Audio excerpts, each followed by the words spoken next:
Cathedral. This is Salisbury Cathedral's daily reflection for Wednesday the 23rd of June 2021, and you may well be able to hear out over there across the green the cathedral clock chiming the hour. Welcome. I want to do something at the very beginning here which may be very stupid and certainly reveals how technologically incompetent I am, because I'm sure there are far better ways of doing this which any self-respecting and technically competent person would do, but instead of which I'm going to hold up to this camera that I'm talking at my phone with a picture on it, and you can see there, rather blurry, a picture of 3 ladybird larvae. And in fact, if I scroll, I'll try to scroll that way. There are 3 more in that picture, 1 down in the corner and 2 up there. And there are 3 more there. They're all different larvae. I'm going to take that away because it's a mere distraction now you've seen them. But I took them at lunchtime when I came home and had a quick look at my apple trees with their little fruitlets on them, and a substantial number of crinkled up leaves which indicate the presence of little aphids tucking into the saps of the juices in the leaves. Well, so it was very welcome, therefore, from my point of view, to see those ladybirds. And you may well hear, when I say that, an echo of my previous mentions here of ladybirds in this room here, in the neighbouring rooms and elsewhere in the house, where in the spring the parents of such ladybird grubs were emerging after the winter and coming rather foolishly out on the inside of the house and not outdoors where they got proper work to do. Anyway, I was putting them all out, and I feel rather vindicated by the clear success of their reproductive instincts later on in the year. Well, I want to talk initially about not so much those ladybirds, because I'll come back to them, but about the things which have really caught the public imagination, apparently, about Salisbury Cathedral in the last few years. And they seem to me to be, first of all, our peregrines, whom I can indeed, as I stop talking briefly, they're here, shrieking away in that repulsive way they have, up and around and on the tower of the cathedral. There are 6 of them now, 4 babies and 2 adults. Our ladybird, our peregrines have been the real stars of the show. Everyone's been fascinated by them and tuning in to watch the live stream and so on, giving them names for the last few years while they've been living on the tower. The other thing, slightly more recently, and in fact confined so far to this year, I hope will remain so, has been the use of the cathedral as a vaccination centre.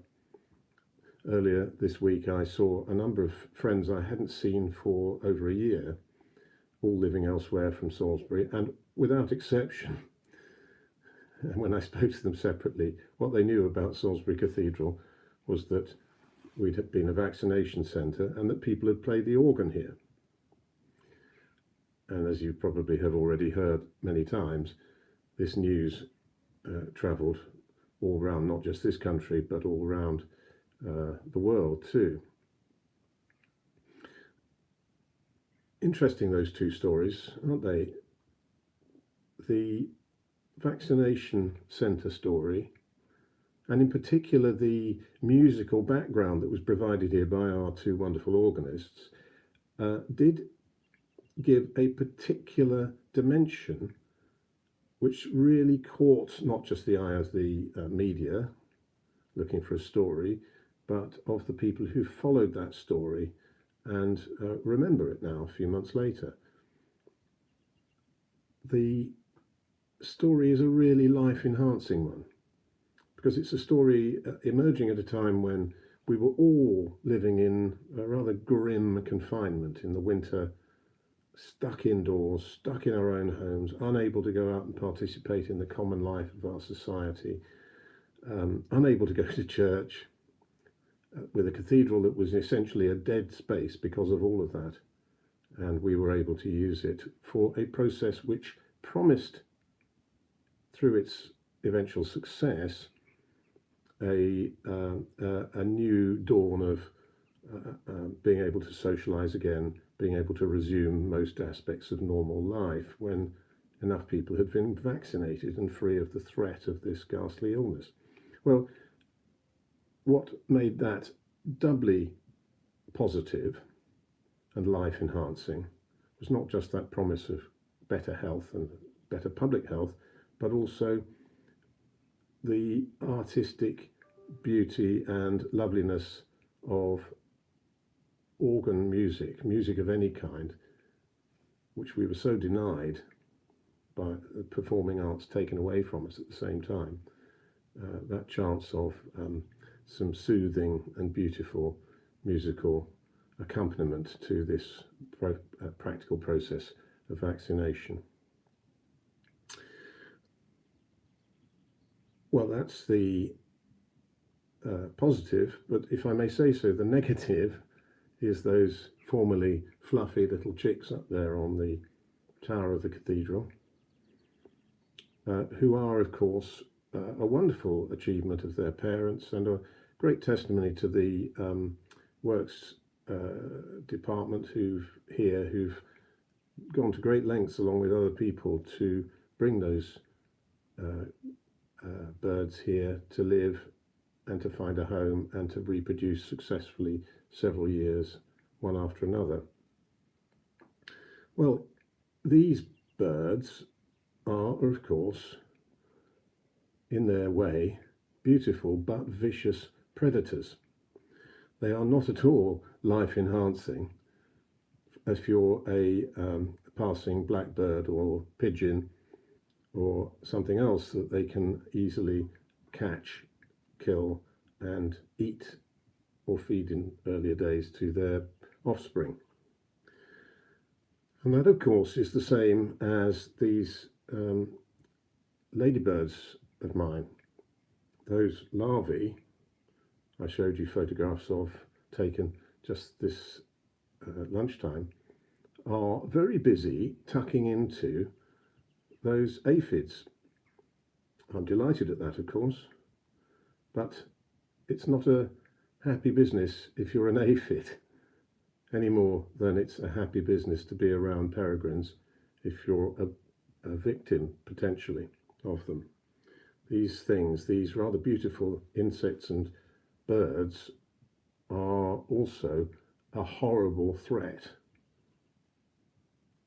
ghastly monsters, frankly, as far as their prey creatures are concerned, should they give it any thought.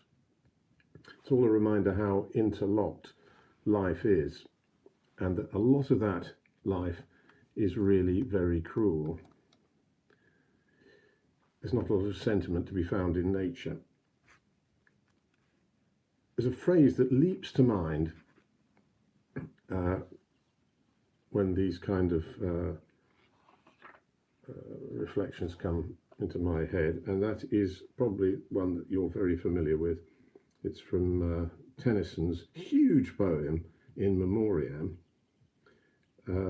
It's the phrase that, I don't know whether he coined it, but he certainly made it well known, which is about nature red in tooth and claw. Just quote a little bit of that.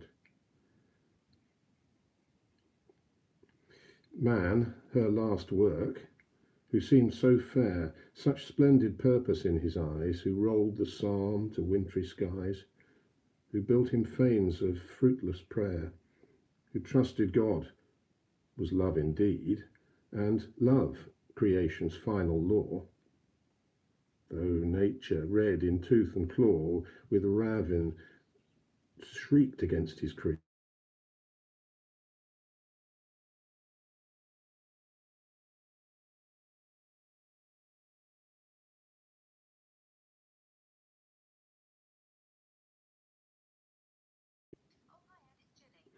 Julie, can you call me back another time, please? I'm doing a reflection at the moment. Thanks. Bye. That's the second time that's happened to me. I answered the phone because I thought it might be saying that there was a technical problem with this, but it was actually about something else. Um, that poem, huge, great poem, stretched over some 40 pages in this small print Victorian edition I've got here. It's a reflection at that point on the futility of the devout worship of God, building temples, places of worship, sending the psalms up, and so on, and of the idea of a God of love when he has created a nature which is so horribly bloody.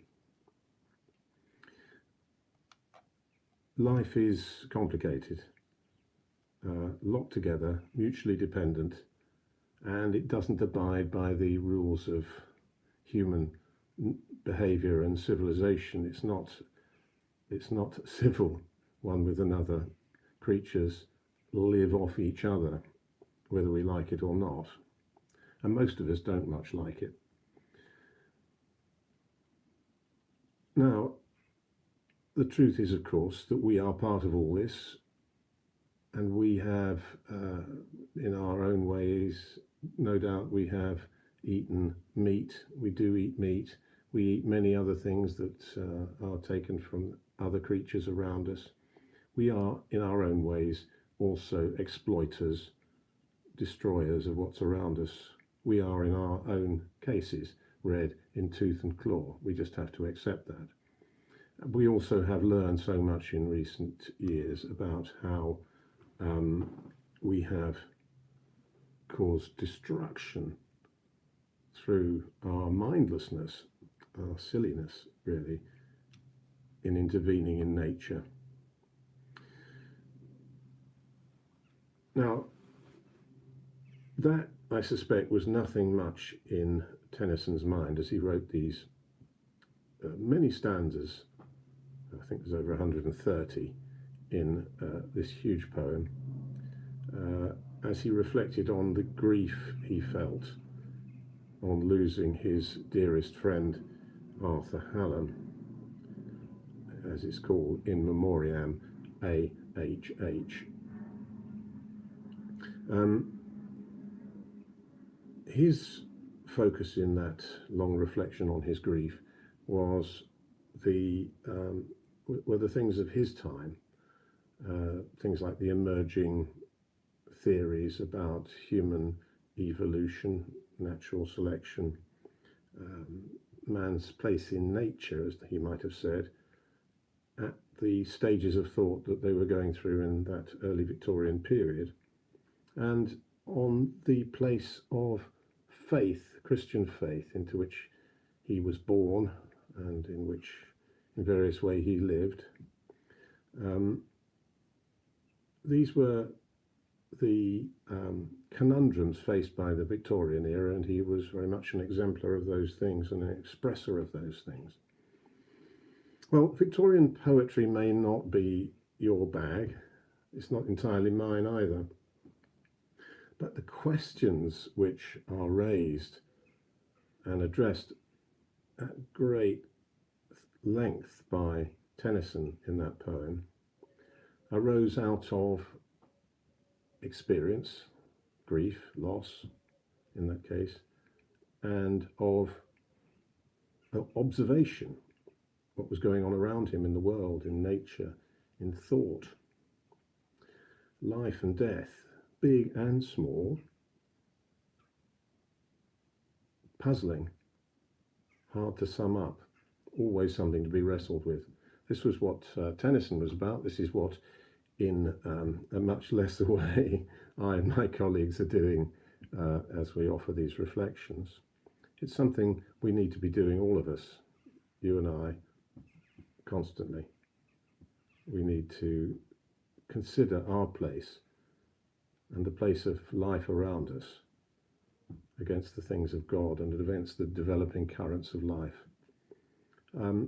Thank you for taking part in my musings here. I hope they've been of some interest and help. But if not, the good news is you can tune in and watch someone else altogether in the reflection tomorrow. Thank you. Goodbye.